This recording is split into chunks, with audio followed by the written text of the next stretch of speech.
So the tartan today I'm wearing is the gun tartan. It's G-U-N-N. We've got a big hello from some of our roofers there. So it's a gun tartan. The gun clan actually come up from the northeast of the country, just above Inverness. Our clan, my second name is Harrower, and we're affiliated to the gun clan. Now the few buildings I'm going to talk about here, I'm going to bring in some sculptures, I'm going to bring in a writer, I'm going to talk about a couple of the buildings. So if you're taking notes, I will test you later. Only kidding. But I know some of you actually follow us on Google Maps as well, we do understand that. So we're walking along York Place and we're heading towards the top of Leith Walk. Now Mike's already mentioned St George's Church. St George's Church has been turned into a casino. So in Scotland you get salvation and damnation going hand in hand. So we recycle our churches. We don't let anything go to waste in this country. If a building's lying empty, we will recycle it. Some of our churches we've converted into nightclubs, some are restaurants, and as I said, some are casinos. But the church I want to draw attention to just to begin with is this church here. This is the church of St Paul's and St George's. Mike mentioned St George's before, an Episcopalian church. Excuse me, this is also Episcopalian. In fact, this is an amalgamation of two congregations. We'll get a better view of it when we cross the street. But St Paul's was actually built in the early 1800s, about 1818. Excuse me, a bit of a tickly throat here. And it was built by Archibald Elliott. It's actually modelled upon King's College in Cambridge. And you'll get a view of that when we cross over the street here. But again, it's done in a neo-Gothic, or the Gothic revival style. As the congregations declined right through to, well, since the Second World War, basically the congregations have declined rather a lot.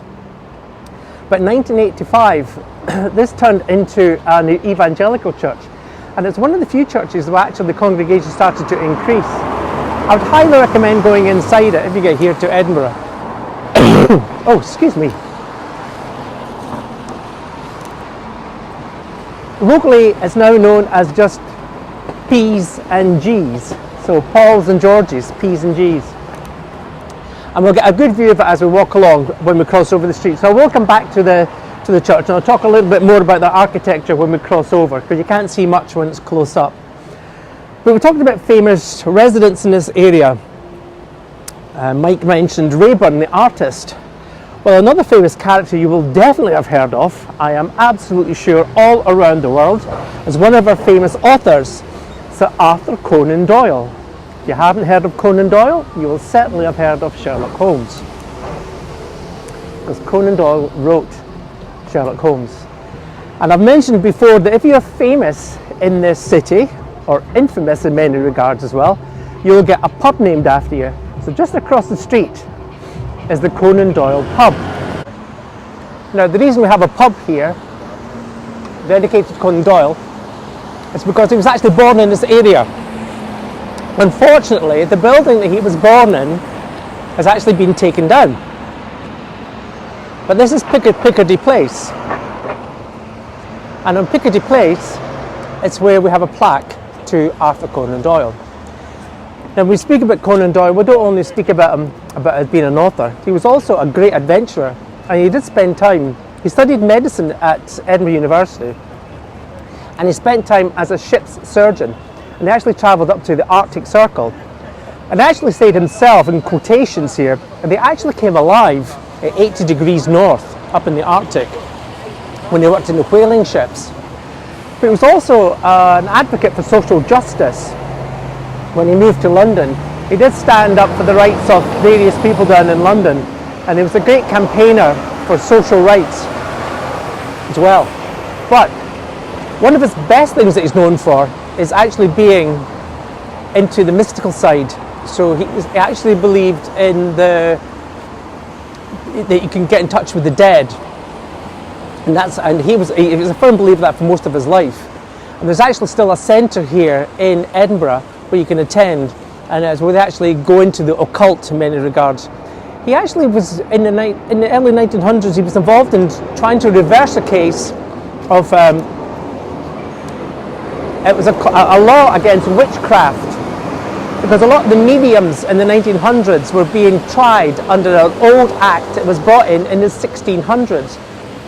And Conan Doyle was instrumental in reversing that, so that you could actually practice what one to practice is psychic exercises with mediums. And so, as well as being an author, he is a man of many parts.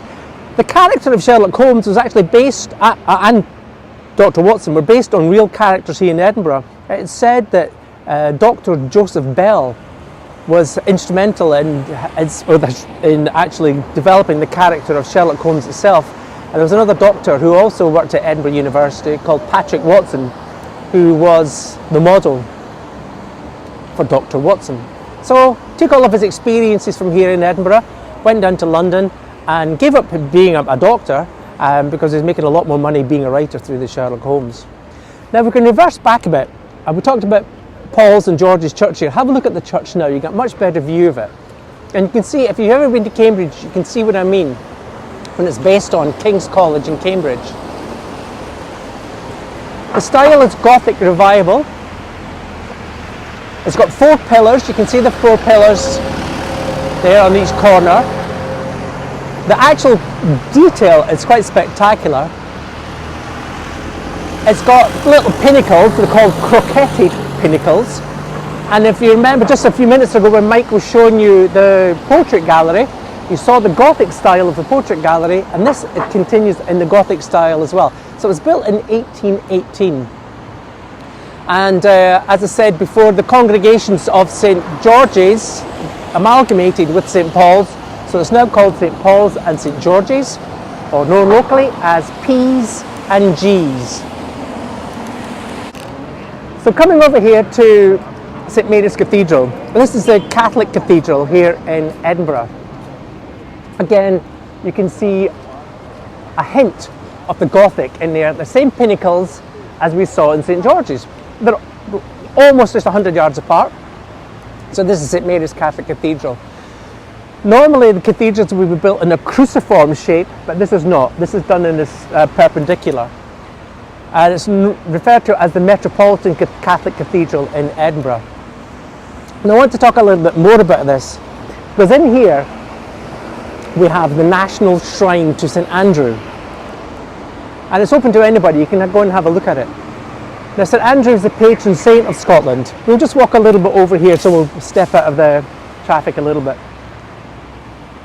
Now St. Andrew is the patron saint of Scotland, and if you remember, our national flag is shaped in the St. Andrew's cross, which is this shape, because St. Andrew didn't think he was worthy to be crucified in the same way as Jesus.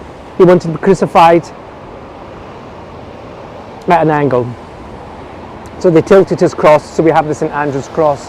Now St. Andrew was one of the disciples of Jesus. Back in the 600 AD, or thereabouts, his remains were buried in northern Greece. But then there was a holy man had a vision that northern Greece was going to be invaded, and in the vision he was told to take the relics of St. Andrew to the furthest part of Christendom. And in those days, I guess Scotland was the furthest part in Christendom, and the holy man was known as Rule, or Regulus, given him his Latin name, and he's now known as Saint Rule or Saint Regulus. So Saint Rule brought the remains of St. Andrew over to Scotland. He landed just up the coast a little bit in a little village called Kilramont. Now it was in Kilramont that they built a shrine to St. Andrew. So then we moved from the 600s up to the 1200s, 12th century, and along comes Queen Margaret. Now Queen Margaret was married to King Malcolm. I always think that Queen Margaret was the power behind the throne. She's the one that everybody remembers. She also knew how to turn a coin. She was very entrepreneurial.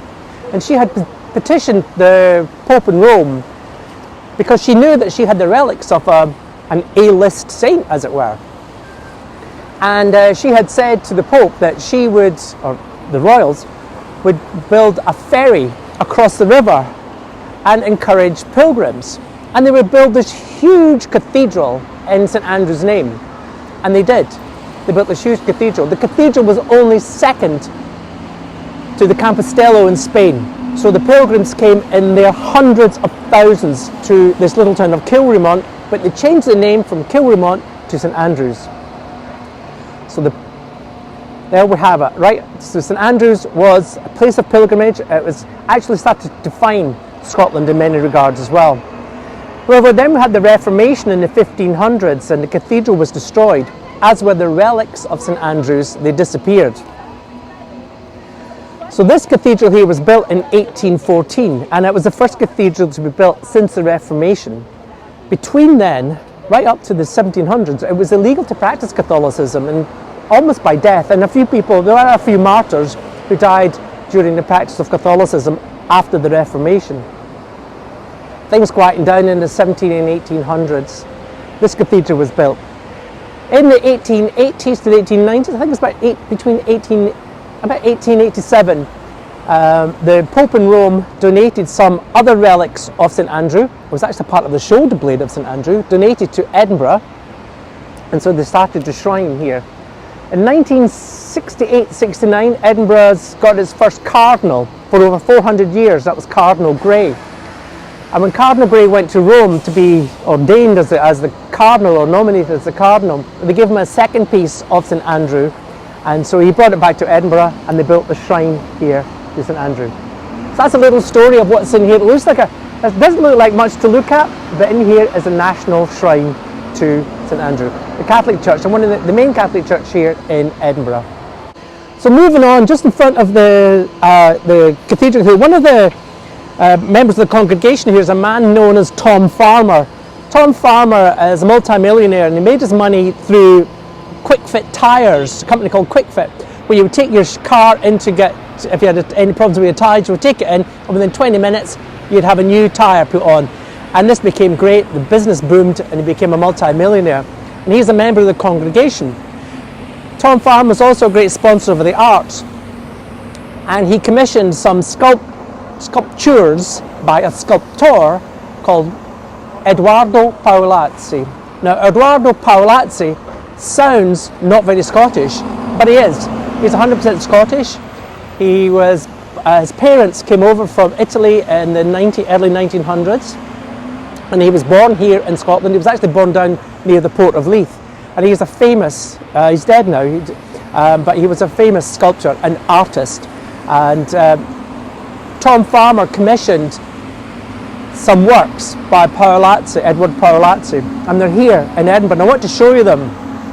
They're very striking, they're huge. You will see Edward Palazzi sculptures all over Edinburgh, but there actually are all over the UK too. The statue, there's 3 sculptures here, and they're all part of a piece, one piece. So it's 3, and it's kind of like the divinity isn't the Father, Son and Holy Ghost, everything comes in 3s. And this is known as the Manuscript of Monte Cassino. The Monte Cassino, if you know, was where there's a terrible battle took place in Italy, and it's quite close to where Palazzi grew up. So he designed these. What you'll see is a large foot, you'll also see an ankle bone, and you'll see a hand. Altogether, it symbolizes regeneration. The foot actually is meant to depict the traveller itself. You can get a good view of that. Kids love to climb over this, and it's encouraged as well because it's part of the living art here in Edinburgh. They have some Latin words going around the bottom as well. We have an ankle part, it's supposed to be an ankle bone part in the middle, and then we have a hand. The hand represents the alms that were given by the monks at the monastery of Monte Cassino. Monte Cassino was one of the great battles of the Second World War.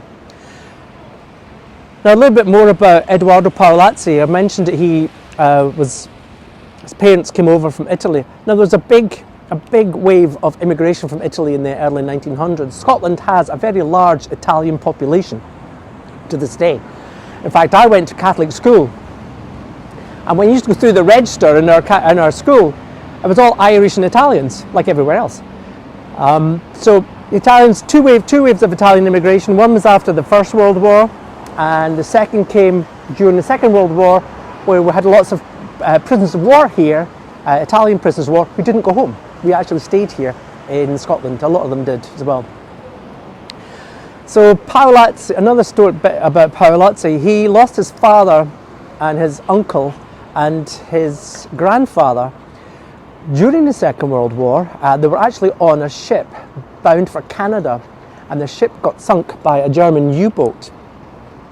Prior to that, like most Italians here in Scotland who were here, when the Second World War broke out and Italy declared itself on the side of Germany, Italians were incarcerated or interned in prison. Palazzi himself was in prison for about 3 months. People will know him a lot for his sculptures, but he was also a great artist, way ahead of his time in many regards. Just starting to get a little bit rainy here, so I'm going to put up my umbrella. So have a look at the hand here. There's lots of symbols on the hand. The hand actually, the whole thing together signifies regeneration. So if you can look at here, you can see it looks like 2 grasshoppers copulating. And we've got, it looks like the inside of a car engine or a tank engine here. And we've got a globe. Together, all 3 pieces make up the manuscript of Monte Cassino, and it's all about regeneration. So beside the sculptures though, he was also famous for pop art. Now a lot of people talk about pop art, they think of Andy Warhol, they think of Lichtenstein, and they're talking maybe the 1950s and 1960s. Eduardo Palazzi, when he went to London, he started a group called the Independent Group. And the Independent Group of artists were way ahead of their time. They were the forerunners of the pop art. And I've actually got a picture here I want to show you as well. I'm getting like Mike, I'm pulling up pictures, and Mike's the artist. I should not be talking about art. But this is one I particularly love, and this was done in 1947. I don't know if Mike can get this out here, but it's called, I love the title of it, it's called I Was a Rich Man's Plaything. And it's actually a collage that he put together. This is in the Tate Gallery in London. Hopefully you'll be able to see that. I was a rich man's plaything. So Palazzi is regarded as being one of our great sculptors and one of our great artists born here in Edinburgh. And if you get the opportunity to go to the Modern Art Gallery here in Edinburgh, he donated his whole studio in London when he died to Edinburgh. So they've recreated his whole studio here in the Gallery of Modern Art in Edinburgh. And I would highly recommend going to the Gallery of Modern Art. There's 2, there's MoMA 1 and MoMA 2. And I would highly recommend. They're also free of charge, so there's no excuse. There's a mother and child here. They're known locally as Martha and Gilbert.